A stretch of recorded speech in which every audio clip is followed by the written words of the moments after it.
di TikTok wakil presiden kita itu juga sudah mempromosikan ke sekolah-sekolah untuk merawat diri, kecantikan kayak gitu. Kenapa enggak akhlaknya, imannya yang diperkuat kayak gitu? Kayak saya itu kayak kayak ngerasa sedih banget. Kenapa ya kok jadi menurun kayak gini gitu? Kenapa ya kita itu kayak kenapa duniawi terus gitu sekarang itu? Kenapa enggak malah agamanya kita, ekonominya kita, semua yang dari bawah itu kita angkat gitu loh Pak, sama-sama gitu. Ya saya sebenarnya dari keluarga yang mampu, orang tua saya nggak kesusahan, tapi saya melihat di bawah itu banyak yang ngemis, banyak yang minta-minta, itu kayak rasanya ya Allah sakit sekali gitu Pak. PT untuk berdagang dengan rakyat. Loh, negara kok dagang sama rakyat? Ya karena negara cari untung, beli Pertamax dapat Pertalite. Pilih Prabowo dapatnya Jokowi. Jabat selama hampir 3 tahun, tidak sampai 3 tahun. Jadi dia tidak butuh 2 periode, dia tidak butuh 3 periode, nggak butuh, karena dia tahu bukan masa jabatan yang menentukan, tapi perbuatan kepemimpinan yang agak ini terus menerus diingatkan. Kalau tidak bisa. Begitu ya, meneruskan aja. Makasih. Oke. Ya salah satu sebab itu pengurus masjid melarang bicara politik. Maka hendaknya masjid-masjid itu menjadi pusat pendidikan politik. Ya, jadi kalau ada yang melarang bicara politik di masjid itu mesti raja. Itu misalnya Raja Jawa dulu yang bodoh itu. Sekarang namanya Raja Juli Antoni. Ya, terima kasih. Oke. Coba dicek dulu Pak, nanti saya salah. Kalau nggak kanan ya kiri lah pokoknya ya. Tapi jelas-jelas di tengah saya ingat itu ya. Dan ketika orang berintegritas maka akhirnya kita percaya. Betul ya teman-teman ya, percaya tanpa syarat. Sahabat-sahabat itu percaya. Siapa sahabat pertama yang langsung percaya? Abu Bakar As-Siddiq, karena melihat Rasulullah adalah orang yang berintegritas sejak zaman sebelum menjadi nabi. Oke, silakan langsung dialog Mas Anies. Silakan yang mau bertanya. Teman-teman yang bawa mikrofon sudah siap mengedarkan? Sudah siap ya? Yang depan dulu. Syaratnya gampang, pertanyaan tidak boleh panjang-panjang, 1 pertanyaan karena kita dibagi sama yang lain. Sepakat ya? Intronya jangan panjang-panjang. Silakan sebutkan nama, dari mana. Sabar, kok sudah diterik? Enggak. Berdiri atau? Berdiri dong. Baik, ya. Baik, perkenalkan saya Rafif dari UNY, jurusan psikologi. Pak Anies, Pak Anies, saya selalu mengikuti dialog Anda dan menemukan Anda membahas seputar demokrasi, meritokrasi dan juga keadilan. Saya ingin bertanya mengenai demokrasi. Melihat situasi saya saat ini, Rafif, Pak, ya, saya teringat perkataan dari Tan Malaka bahwa demokrasi hanya tirai bagi kapitalisme, di mana ekonomi yang tidak dikuasai rakyat, demokrasi hanyalah ilusi belaka. Dan ini terjadi di Pilpres maupun keadaan kita saat ini, di mana mahasiswa saat ini sedang memperjuangkan, kemudian di sisi lain ada buzzer yang digunakan elit dengan membuat narasi politik untuk memanipulasi opini publik. Pertanyaan saya Pak Anies, mengingat hal ini tidak lepas dari ketimpangan pendidikan, bagaimana pandangan Anda mengenai relevansi demokrasi di Indonesia saat ini yang cenderung bersifat prosedural dan elektoral saja? Apakah sebenarnya negara tidak mampu menjalankan demokrasi dengan baik, ataukah rakyat Indonesia yang belum siap dengan sistem demokrasi? Dan bagaimana yang bisa sebagai mahasiswa persiapkan mulai dari saat ini untuk kemudian membentuk demokrasi yang lebih partisipatif dan substansial? Terima kasih. Terima kasih Afif. Terima kasih Afif. Langsung dijawab Mas Anies.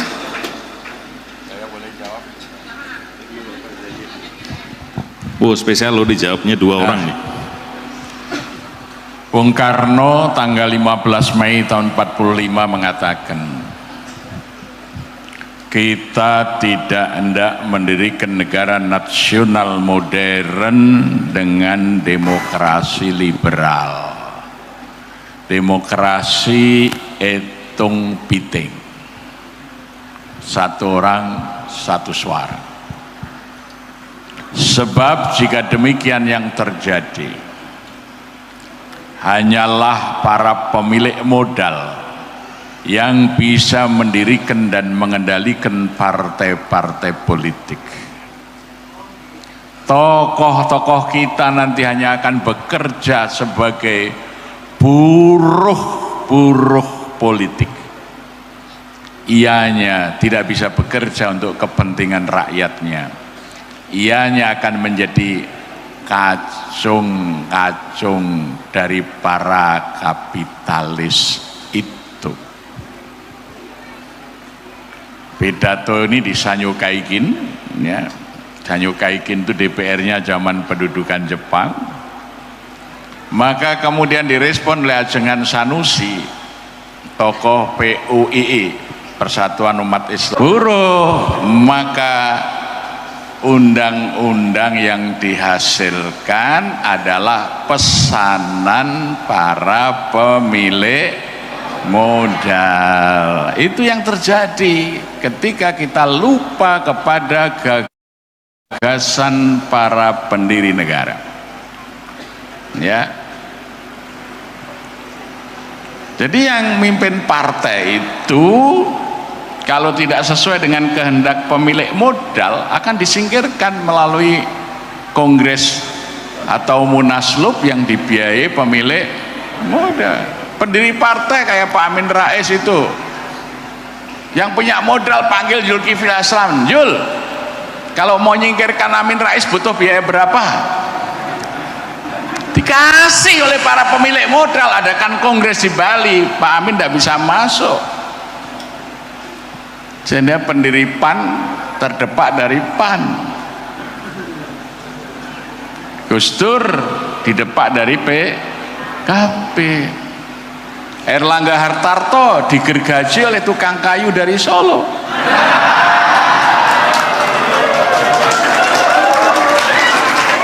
Diganti oleh orang yang bahlul itu.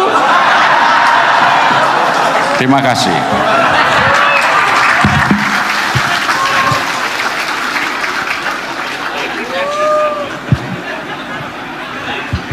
Ngeri-ngeri sedap nih. Penutupnya itu loh tadi. Ini di sini pada dokter belum ini? Belum. Ya nanti ngajuin dokter ya. Tapi yang serius nanti, jangan 1 tahun selesai. Yang serius. Tadi apa pertanyaannya? Demokrasi. Meneruskan yang sampaikan Ustaz Jazir tadi. Jadi ilmu tentang perpolitikan kita itu mengalami transformasi di era 70-an, 80-an. Sebelumnya itu disebut, ini bahasa teknisnya, namanya strukturalis, institusionalis, yang bicara tentang struktur. Ini generasi 60-an ke belakang. Yang 70-an ke depan itu menyebutnya dengan nama strukturalis baru atau institusionalis baru. Apa itu? Bagaimana sebuah sistem politik itu dibuat aturan mainnya hingga pelaku di dalam politik mengejar kepentingan dirinya dengan cara memberikan manfaat pada orang banyak. Disitulah kemudian aturan main. Nah, ilmu tentang ini mengalami perkembangan luar biasa. Nah, jadi cara menaklukkan itu paling mudah, paling kelihatan tuh ini, Zazir apa? Kalau lihat bangunan. Bangunan itu dirancang untuk membentuk perilaku. Orang itu bisa dikendalikan lewat desain bangunan. Pernah nggak datang ke mall, kepengen ke toko di sini, tapi jalannya harus ke sana dulu? Betul nggak? Padahal pengen ke sini, harus ke sana dulu, baru ke sana. Nah, aturan main di dalam perpolitikan kita banyak yang tidak dirancang untuk menaklukkan perilaku. Yang penting bikin aturan, tapi perilakunya apa tidak dipikirkan. Misalnya kita lakukan desentralisasi, Harapannya dengan ada desentralisasi, otomatis maka pemerintah daerah responsif. Belum tentu. DPR begitu dipilih langsung oleh rakyat, apakah kemudian jadi peduli sama kepentingan rakyat? Belum tentu. Saya beri contoh. Salah satu sebab adalah, ini aturan main nih, tidak ada aturan yang mengharuskan voting di DPR diumumkan kepada pemilihnya. Tidak ada. Jadi kalau misalnya Mas Faiz yang anggota DPR, saya konstituennya, saya tanya, Mas Faiz, selama 2 tahun Mas Faiz setuju pada undang-undang apa saja, tidak setuju pada undang-undang apa saja? Tidak bisa jawab. Banyak sekali aturan main kita yang tidak diatur detail sehingga membuat proses politik kita itu menjadi mudah dikendalikan. Apalagi tambahan nih, tidak ada pengaturan soal pendanaan. Nah ini yang tadi diceritakan sama Ustaz Jazir, tidak ada. Ini Indonesia ini salah satu negara mempraktekkan katanya demokrasi, tapi keuangan partai, pembiayaan politik, pembiayaan kampanye tidak diatur sama sekali. Tapi ini mau diatur juga repot. Kenapa? Ketika mau dibiayai oleh negara, rakyat protes. Awang sudah korupsi, masa dibiayai. Okay? Di sisi lain, yang di partai politik bilang, wah saya nggak mau dibiayai, karena kalau dibiayai akan diperiksa sama BPK. Okay? Ini membuat sampai dengan sekarang kita tidak pernah mengatur. Lawang masjid aja ada laporan keuangannya kok. Haruskah partai punya laporan keuangan yang dilaporkan pada publik? Harusnya ada. Pembiayaan kampanye, pembiayaan partai, pembiayaan semua aktivitas. Nah, jadi Mas Afif, PR kita meneruskan tadi, banyak sekali aturan main yang tidak dibuat. Karena tidak dibuat maka menjadi ruang kosong. Ruang kosong dimanfaatkan. Ini menurut saya PR terbesar kita. Tapi soal demokrasi sendiri, definisinya tuh banyak sekali Mas Afif. Lebih dari 560 definisi. Jadi ketika jenengan bilang demokrasi belum tentu sama dengan saya pahami. Oke? Itu sebabnya kenapa samakan dulu nih. Apa? Menyelesaikan persoalan-persoalan publik dengan cara damai, dengan menggunakan institusi, itu bisa disebut demokrasi. Ada yang langsung, ada yang tidak langsung. Ada yang melalui one man one vote, ada yang melalui musyawarah. Dan yang mempraktekkan ini pertama kali sebenarnya, mempraktekkan musyawarah menentukan pemimpin, itu ketika Rasulullah SAW wafat. Kemudian ada musyawarah menentukan khalifah. Siapa yang terpilih? Abu Bakar. Kita jangan membayangkan hari ini, kita bayangkan era itu. Di era itu seorang menjadi pemimpin kalau menang perang, kalau angkat senjata bertempur, bukan lewat musyawarah. Karena itu kita bisa bilang di era Madinah waktu itu dipraktekkan sebuah musyawarah yang hari ini kita gunakan istilah demo. Waktu itu nggak pakai istilah demokrasi. Tapi waktu itu pimpinan. Bayangkan berapa tahun itu? Selama 29 tahun 4 khalifah. 29 tahun. Itu di bawah prinsip-prinsip musyawarah yang di masa itu barang aneh. Tidak ada pemimpin dipilih melalui musyawarah. Pakai garis darah atau pakai menang perang. Pakai kekerasan. Ini sebuah periode yang luar biasa. Dari tahun 632 sampai 661 Masehi. Itulah masa yang kita bisa rujuk sebagai satu periode keemasan kepemimpinan. Sayang sesudah itu kemudian kita kembali kepada sistem turunan. Kembali pada sistem turunan. Sebelumnya tidak. Dan inilah periode yang harus kita pelajari bersama. Nah, hari ini terjemahannya beda-beda. Gitu ya, Bang Afif ya. Termasuk periodenya Umar bin Abdul Aziz ya. Semua. Nah, ini salah satu contoh. Umar bin Abdul Aziz itu salah contoh. Seorang khalifah yang dikenang sampai sekarang. 14 abad kemudian kita masih sebut Umar bin Abdul Aziz. Hanya 3 tahun memimpin. Itu dia. Umar bin Abdul Aziz diingat 14 abad padahal hanya menjabat selama hampir 3 tahun. Tidak sampai 3 tahun. Jadi dia tidak butuh 2 periode. Dia tidak butuh 3 periode. Nggak butuh. Karena dia tahu bukan masa jabatan yang menentukan, tapi perbuatan kepemimpinan yang membuat dia dikenang sepanjang perjalanan manusia. Dan dikenangnya bukan karena barang yang ditinggalkan. Ada bangunan yang ditinggalkan? Ada. Jembatan? Enggak. Wis nyebutnya tol itu loh. Zaman itu belum ada Cepet tol. banget Mas. kalau begitu ya. Oke. Ya. Nah, itu contoh bagaimana kepemimpinan itu bisa dikenang sepanjang masa. Mudah-mudahan kita akan dapat lagi seperti Umar bin Abdul Aziz nantinya. Oke, satu tadi, sorry, yang kaos ungu dari sahabat Tuli ya. Iya, sebentar. Sabar Pak, sabar.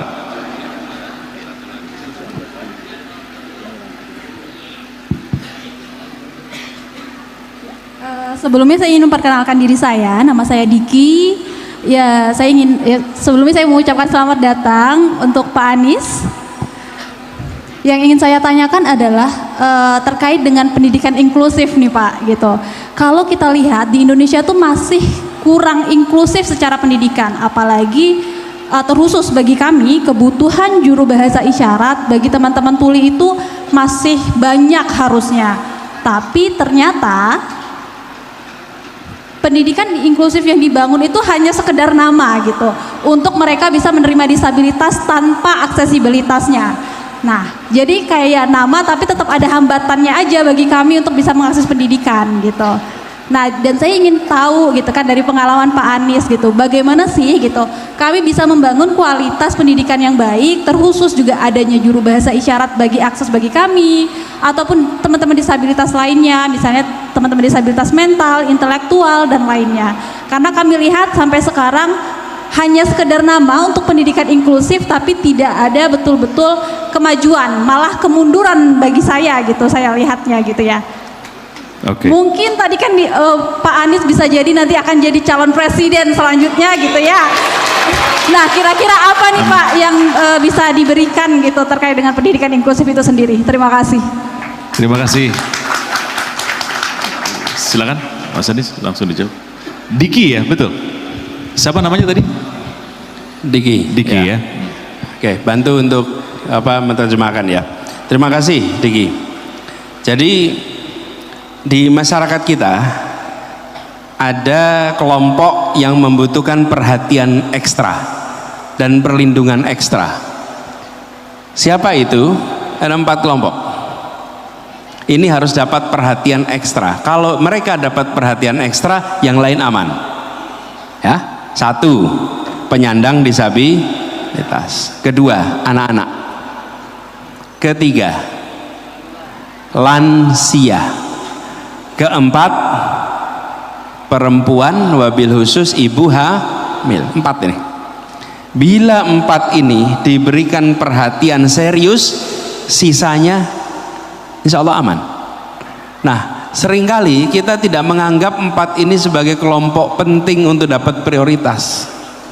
Begitu negara mengatakan 4 ini prioritas, maka terjemahan ke bawahnya adalah 1, soal penterjemah bahasa isyarat, soal pendidikan untuk penyandang, bukan sekolahnya, aksesnya. Terus sekalian kita bikin sekolah, nih misalnya tinggalnya di sekitar Jogokarian, tapi bikin sekolah disabilitasnya dekat Pakem sana. Bayangkan tiap hari bagaimana ongkos bolak-baliknya. Karena itu harus dipikirkan, bukan bikin sekolah, memastikan tiap anak bisa bersekolah sehingga dia dapat, dan itu artinya ongkos tambahan dari negara. Tapi itu harus dikeluarkan. Kenapa? Karena negara harus melindungi 4 kelompok itu. Jadi Mas Diki, nomor 1 adalah komitmen dari pemimpin. Kalau dari komitmen dari pemimpin ada, pasti turunannya, programnya ada, anggarannya ada, personalnya ada, eksekusinya terjadi. Tapi kalau dari pemimpin tidak ada, maka tidak mungkin ada kejadian itu. Jadi Mas Diki, itu hal yang krusial. Lalu saya ingin sampaikan sedikit soal kualitas ini. Ini kualitas sekolah-sekolah yang inklusif bervariasi sekali. Ada sekolah inklusif yang benar-benar menyediakan sumber daya cukup. Sumber daya cukup itu apa, artinya apa? Gurunya pasti harus sudah ada guru tambahan. Kalau di kelas inklusi, maka anak-anak yang perlu perhatian khusus tidak bisa mengandalkan guru satu yang mengelola satu kelas. Dia pasti perlu guru pendamping untuk anak yang punya kebutuhan khusus. Dan itu artinya anggaran tambahan, orang tambahan, komitmen tambahan. Karena itu saya melihat untuk pendidikan jangan kita kompromi soal anggaran. Jangan dipotong untuk pendidikan. Pendidikan itu mahal, tapi ketertinggalan itu lebih mahal. Jadi kita harus alokasikan cukup, tidak ada pilihan. Karena pendidikan adalah investasi, dan ketika seorang anak, baik itu anak yang memiliki disabilitas atau tidak, dapat kesempatan, maka dia punya masa depan yang lebih baik. Gitu ya, Bung Diki ya. Oke. Sebelah kiri ibu-ibu boleh ya.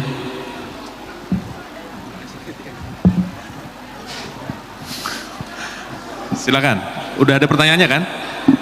Silakan. Sorry, Mbak. Di luar Ramadan juga namanya kajian politik.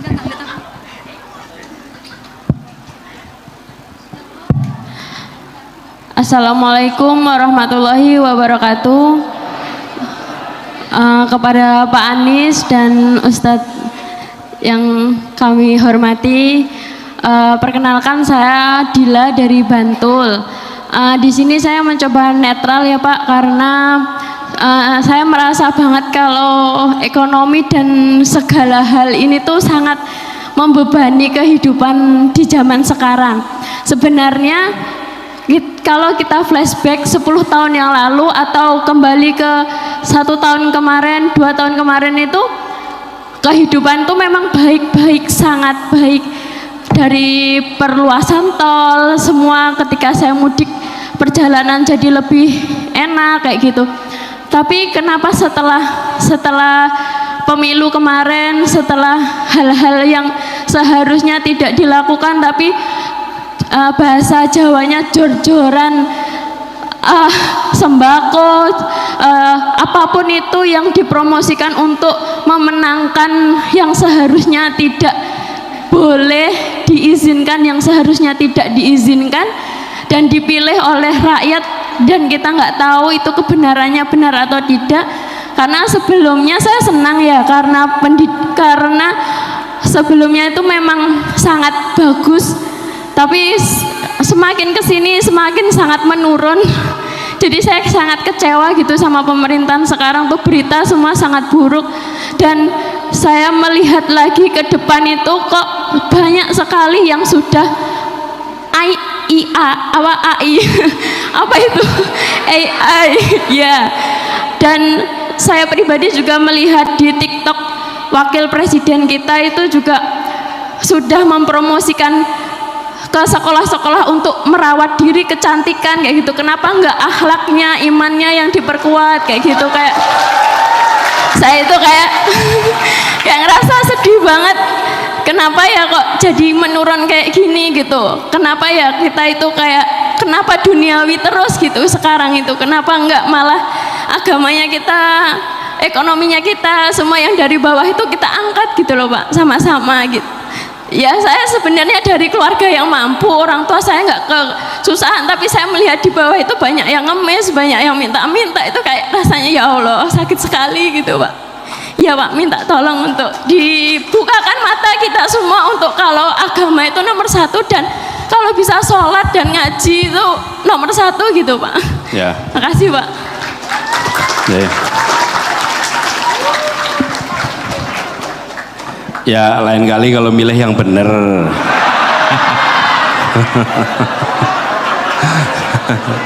Iya.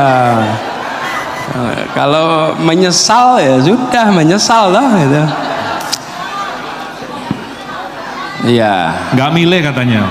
Oh nggak milih. Nah ini kelihatannya lebih mantap kalau Ustaz Jazir yang ngomong ya.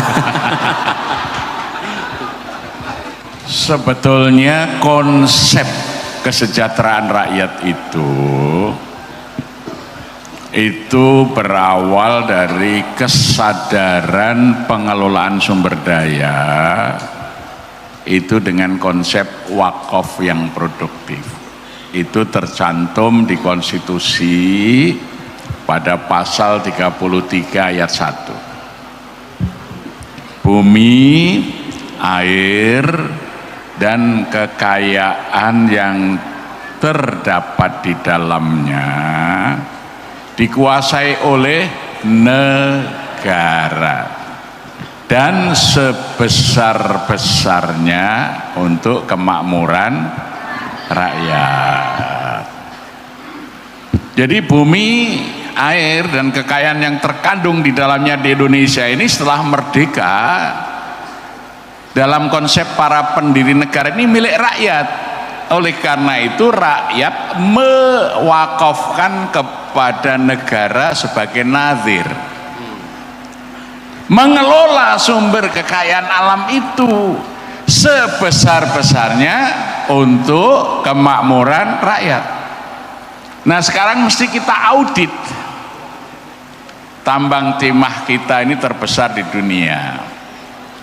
Sekarang sebagian besar untuk rakyat atau tidak? Timah yang ada di Bangka Belitung saja dikorupsi lebih kurang nilainya 300 triliun. APBD Provinsi Bangka Belitung itu 1 tahun cuma 1,3 triliun. Yang dikorupsi 300 triliun. Jadi bisa untuk APBD 100 tahun lebih tanpa pajak bisa hidup orang di Bangka Belitung kalau konsepnya benar, sebesar-besarnya untuk kemakmuran rakyat. Apakah wakil kita mengaudit sekarang ini? Mestinya DPR mengaudit. Timah di Konawe itu berapa 1 tahun yang ditambang? Berapa besar untuk kemakmuran rakyat? Kalau yang untuk rakyat kurang dari 50%, presidennya harus diturunkan. Karena melanggar konstitusi. Konstitusinya menyebut sebesar-besarnya untuk kemakmuran rakyat. Nah, demikian juga cabang-cabang produksi yang menguasai hajat hidup orang banyak dikuasai oleh negara. Maka dulu Mr. Kasman Singodimedjo ketika menjadi ketua DPR, ketua parlemen pertama di Indonesia, dialah yang langsung menggagas nasionalisasi aset-aset produksi. Yang pertama dulu listrik itu dikuasai swasta. Perusahaannya dulu namanya Anim. Jadi kalau orang nyebut itu lampu Anim, Caga Anim gitu ya. Anim itu perusahaan pengelola listrik swasta. Singkatannya Anim itu Algemene Nederlands Indie Electric Maskapai. Maka Amin itu diambil alih Anim itu oleh negara, diganti menjadi PLN, perusahaan listrik negara. Nah sekarang menjadi PT PLN terbuka, sahamnya dikuasai oleh dunia, tidak hanya oleh Indonesia. Ini melanggar konstitusi. Sehingga sekarang karena investor PLN itu mau untung, maka tarif dasar listrik naik terus. Ya, karena keuntungannya dituntut terus. Kalau ini milik negara, tidak mengejar keuntungan, tetapi bagaimana listrik itu menerangi seluruh rakyat. Ini gagasan Master Kasman dengan nasionalisasi. Diikuti yang kedua oleh transportasi umum. Dulu kereta api itu milik swasta, namanya NIF, Nederlands Indisch Spoorwegen Maatschappij. Diambil alih oleh negara, diganti dengan PNKA, Perusahaan Nasional Kereta Api. Kemudian menjadi PJKA, Perusahaan Jawatan Kereta Api. Sekarang menjadi PT KAI. Sehingga Anda sekarang naik kereta api ekonomi, Anda harus ikut membayar hutang kereta api cepat WOS. Ini kan kurang ajar pemerintah ini. Karena konsepnya badan usaha ini tidak lagi milik negara, padahal pasal 33 ayat 2 jelas cabang-cabang produksi yang menguasai hajat hidup orang banyak dikuasai oleh negara. Sekarang dikuasai oleh negara asing. Maka dari produksi kita, dari sumber alam kita tidak bisa memenuhi pasal berikutnya, termasuk pasal 31. Setiap warga negara berhak mendapat pendidikan yang layak bagi kemanusiaan. Jadi mestinya pendidikan itu tanggung jawab negara, bukan tanggung jawab keluarga. Sehingga semua pendidikan itu dibiayai oleh negara. Dari mana uangnya? Dari kekayaan alam tadi yang diserahkan kepada negara. Tetapi karena pengelola negara ini tidak paham konstitusi, mereka kemudian hanya bekerja jadi buruh-buruh politik. Apalagi 10 tahun terakhir ini, akhirnya kekayaan alam kita memperkaya Cina, negeri Cina, ya. Tapi rakyat kita sendiri hidup susah karena kita telah salah memilih Mulyono.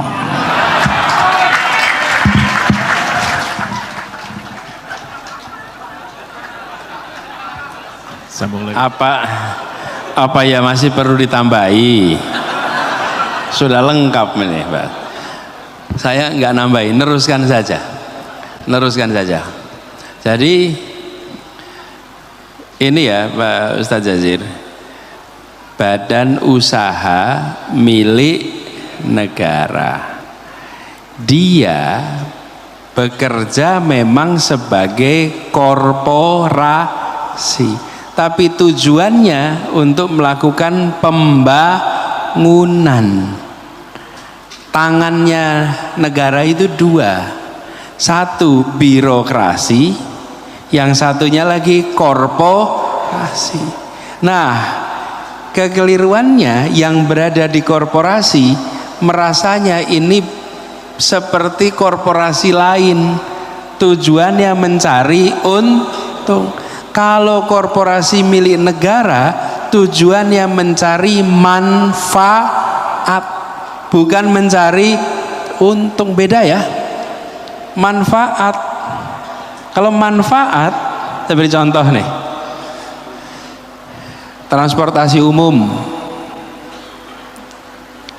dia dibuat dalam bentuk korporasi, bentuknya PT, tapi tidak ditugasi untuk mencari untung, tapi ditugasi untuk memberi manfaat, sehingga dia tidak dituntut untuk mendapatkan keuntungan, tapi dia dituntut untuk apa? Rakyat naik kendaraan umum, mengurangi kemacetan di jalan raya, mengurangi polusi udara, meningkatkan produktivitas. Kalau dihitung pakai uang, nah ini keluar uangnya banyak, tapi manfaat yang diterima oleh rakyat lebih banyak. Nah ini terjadi seperti disampaikan Ustaz Jazir, satu, tidak lihat konstitusi, dua, terlalu terpengaruh dengan pandangan yang namanya PT harus dapat untung. Tidak, kalau milik negara, dan prinsip negara tidak boleh berdagang dengan rakyat, negara memberikan manfaat bagi rakyat, tidak berdagang dengan rakyat. Lah hari ini justru negara bikin PT untuk berdagang dengan rakyat. Loh, negara kok dagang sama rakyat? Ya karena negara cari untung, beli Pertamax dapat Pertalite. Pilih Prabowo dapatnya Jokowi.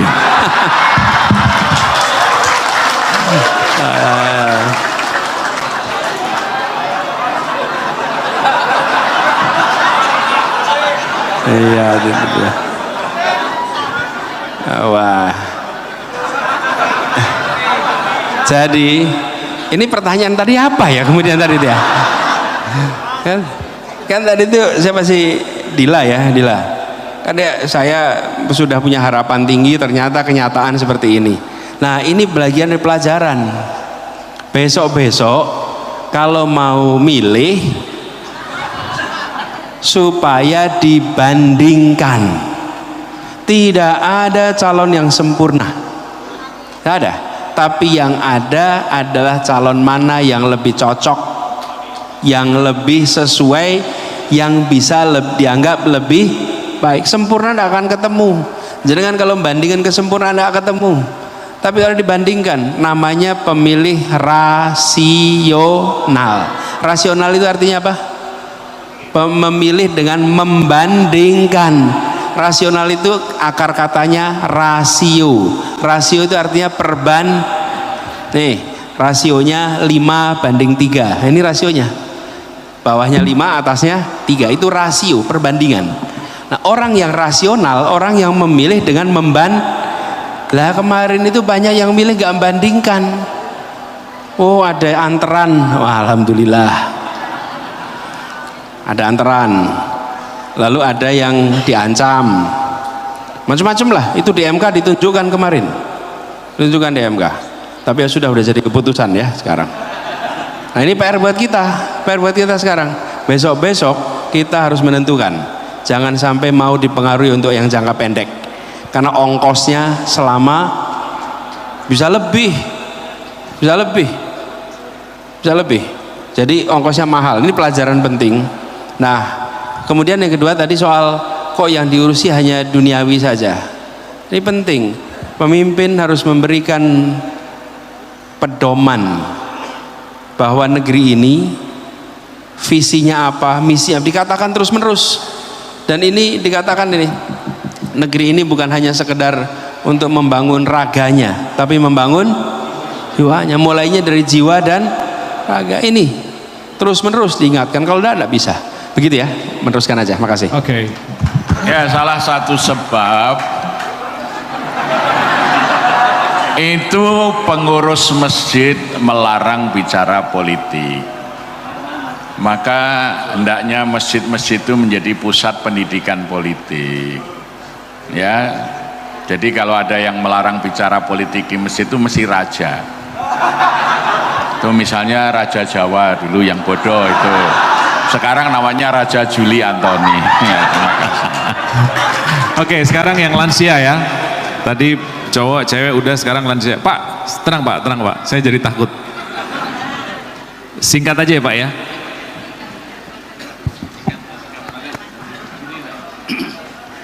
Assalamualaikum warahmatullahi wabarakatuh. Saya Iskandar Purbalingga Ngapak. Iya, ini yang saya hormati Pak Anies dan Ustadz Jair yang saya hormati pula. Assalamualaikum warahmatullahi wabarakatuh. Perkenankanlah kami menyampaikan yang pertama, saya selalu bersama kegiatannya Pak Anies, Jarnas tingkat kabupaten. Kemudian saya juga mengikuti jejak Pak Ustadz Zahir, itu bersih-bersih masjid. Saya punya anggota 170 di Purbalingga, dan insya Allah besok juga bersama-sama dengan komunitas Joko Karyan ikut ke Bali insya Allah. Yang selanjutnya ini yang saya pertanyakan, apa betul Abah Anies itu sekarang tidak membuat partai tapi membuat ormas gerakan rakyat? Seandainya membuat ormas gerakan rakyat, saya selalu di depan insya Allah di Purbalingga. Jangan sampai Indonesia itu seperti sekarang yang dialami. Sekarang yang memimpin Indonesia itu Ahmad Albar, apa, dunia panggung sandiwara. Kemudian yang kedua itu seniman Purbalingga juga ngapak, apa itu, tani itu si Sukatani, bayar lah itu. Jangan sampai kepemimpinan yang ke depan, insya Allah Anies presiden, amin. Anies presiden, amin. Itu yang selalu saya doakan dan saya dengungkan di Purbalingga. Kemudian seandainya bikin ormas gerakan rakyat, itu tujuannya itu untuk apa dulu? Sekian, terima kasih. Assalamualaikum warahmatullahi wabarakatuh. Saya agak ini Mas, kalau Anies presiden amin, kan minnya udah nggak ada. Loh,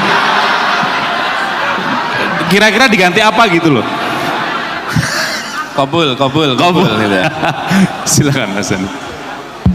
Memang dulu pas masa pilpres itu Ustadz Jazir, banyak yang ketika doa nggak mau keluar kata amin, nggak mau keluar kata amin.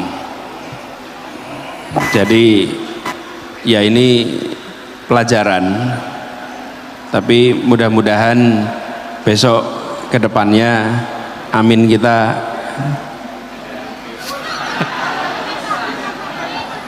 insya Allah ada jalannya ya. Pak Iskandar, matur nuwun Pak Iskandar. Kapan dari Purbalingga ke sini? Banjarnegara Purbalingga ya? Purbalingga. Masya Allah.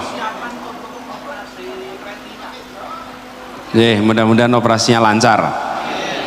Jadi Pak Iskandar, begini, itu memang banyak teman-teman yang dulu bekerja sebagai relawan tahun 2023 bulan November mereka bersepakat untuk membuat semacam federasi, disebut namanya Gerakan Rakyat. Itu sudah bulan November tahun 2023. Nah, dalam perjalanannya teman-teman itu memutuskan untuk merawat dengan cara ada membuat ormas, dan itu biar jalan saja. Jadi kalau panjenengan mau aktif, baik-baik saja aktif di situ, karena bagian dari dulu gerakan relawan.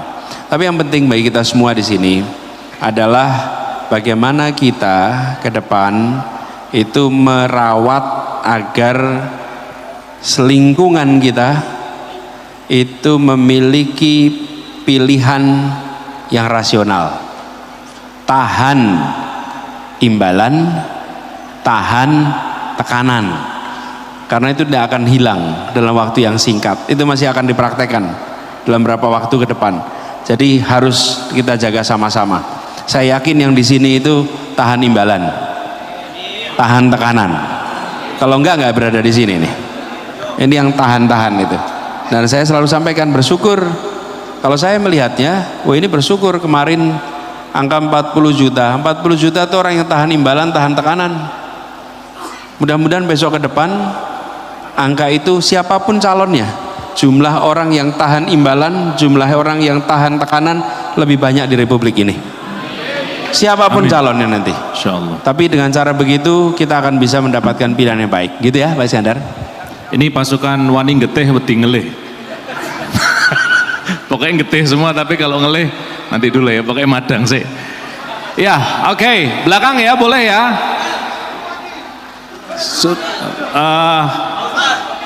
Saya tak pulang aja nih. Paling depan ya.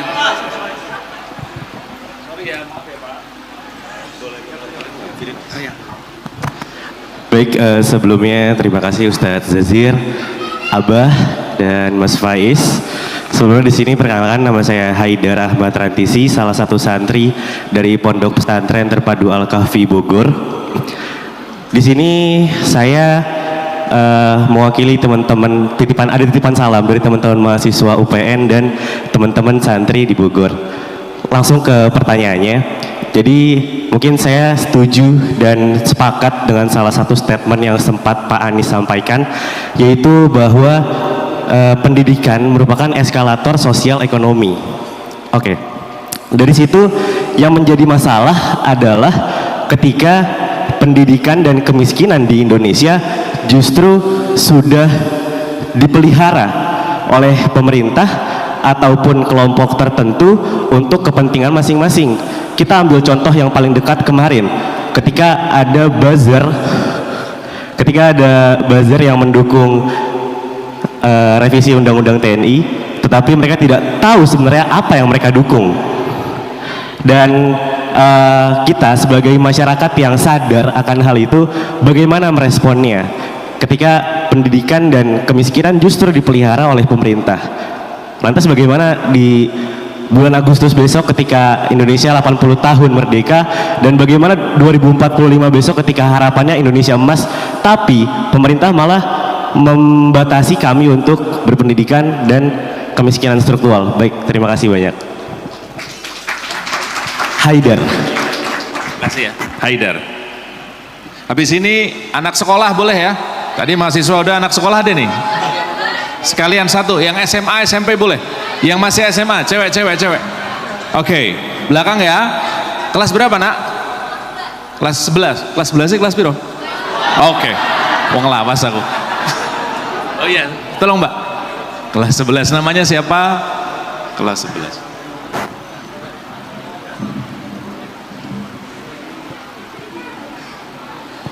Selamat malam, Mbak Anies dan Ustadz Zazir.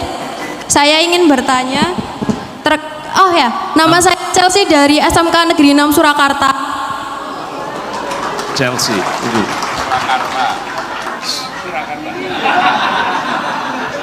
Saya ingin bertanya tentang yang dialog Pak Anies tadi di awal itu, tentang kepercayaan rakyat kepada pemerintah, karena kan ini bisa disebut dengan trust issue ya Pak. Kami sebagai rakyat tuh hilang rasa percayanya kepada pemerintahan gitu. Pertanyaannya, bagaimana cara mengembalikan rasa percaya rakyat pada pemerintah? Apakah dengan mengganti semua orang di pemerintahan? Oh ya, sekali lagi salam ya Pak buat Ismail. Terima kasih Pak Anies.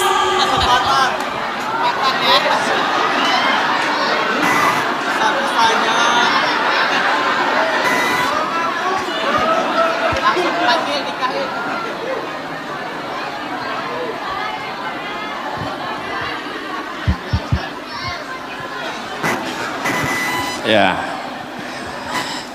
Haidar, tadi pertanyaan soal ini pendidikan ini seakan-akan melanggengkan kemiskinan, tidak dapat kesempatan yang luas, dan kemudian dampaknya jadi panjang.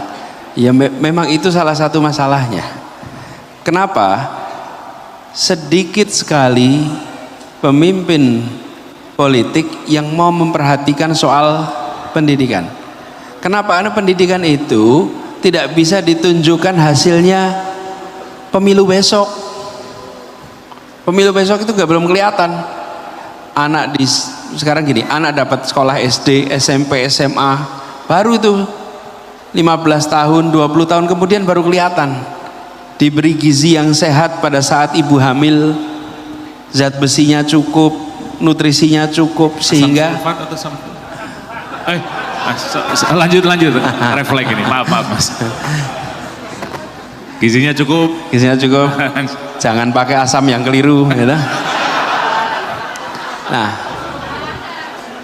itu bagian dari prosesnya jangka panjang. Nah, kebanyakan dari kita yang berada di wilayah politik itu maunya mengerjakan yang sebelum pemilu bisa difoto, bisa ditunjukkan. Lah pendidikan tidak bisa. Apa efeknya dari situ? Satu, masuk SD sekitar 5,6 juta anak, lulus SMA kira-kira 3,7, 3,8. Oke, berarti itu ada sekitar 1,8 juta yang hilang di jalan perangkatan. Kalikan 10 tahun 18 juta. 18 juta itu yang bekerjanya sektor non formal, informal.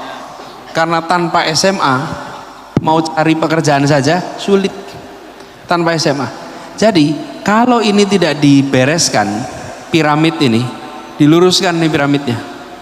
Jumlah bangku SD harus sama dengan bangku SMP, sama dengan bangku SMA. Kalau itu sama, maka setiap anak dapat kesempatan. Kalau setiap anak dapat kesempatan, insya Allah mereka akan punya masa depan yang lebih baik. Nah, ini belum dibereskan. Ini PR besar. Serius, ini PR besar. Nah, harusnya ini jadi prioritas. Apalagi yang mengurusi ini itu di kabupaten dan provinsi.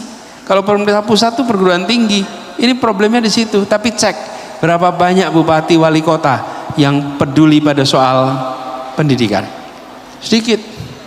Dan ini yang harus kita dorong. Jadi kalau ini jadi kebijakan nasional, tinggal ditagihin aja. Setiap kasih rapotnya aja. Berapa jumlah bangku SD, berapa jumlah bangku SMP, berapa bangku SMA. Yang jumlahnya selisihnya jauh diberi sanksi. Yang sudah tepat diberi reward. Maka bergerak itu. Tapi selama itu tidak diperhatikan, kita akan selalu ketinggalan. Apa yang terjadi pada Vietnam kemarin karena mereka fokus pendidikan. Apa yang terjadi pada Korea kemarin karena mereka fokus pendidikan. Apa yang terjadi pada Singapura fokus pendidikan. Semua memandang pendidikan sebagai investasi, serius sekali. Dan akibatnya pengentasan kemiskinan pun terjadi, tidak dirawat dengan cara ketimpangan.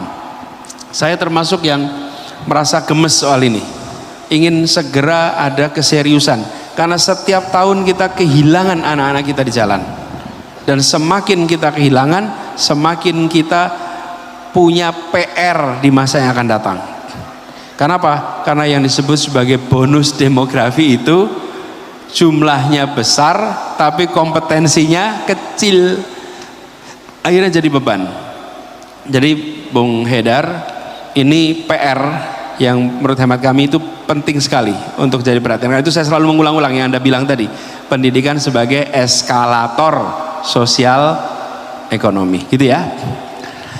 Chelsea.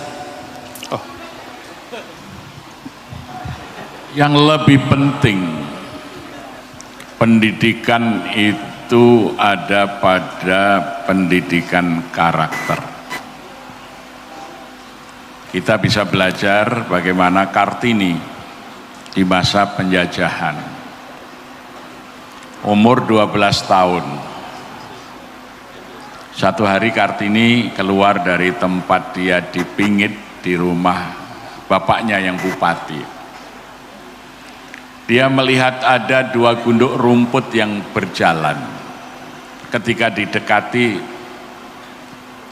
ternyata ada seorang anak berumur 6 tahun memikul rumput. Di celana kolornya yang tanpa baju ada sabit, dan tangan kirinya menggandeng adiknya yang berumur 4 tahun.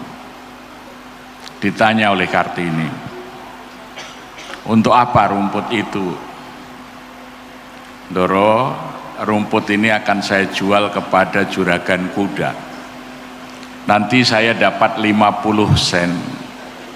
Saya belikan kue sagu untuk sarapan pagi saya dan adik saya. Nah, di mana ibu bapakmu? bapakku sudah mati. Ibuku bekerja sebagai tukang cuci di juragan Cina. Kami hanya makan nasi sekali siang hari ketika ibuku pulang membawa upah dari mencuci. Kartini langsung lari ke rumah menangis. Kemudian dia menulis surat kepada Stella, sahabatnya yang ada di negeri Belanda dalam bahasa Belanda yang bagus. Dan oleh Stella kemudian dimasukkan ke koran-koran di Belanda dan akhirnya juga masuk ke koran-koran di Hindia Belanda. Apa surat Kartini? Stella, baru saja aku melihat di negeriku seorang anak 6 tahun harus mengganjal perutnya dengan kue sagu seharga 50 sen, itu pun didapatnya dengan bekerja sambil momong adiknya. Sementara juragan-juragan yang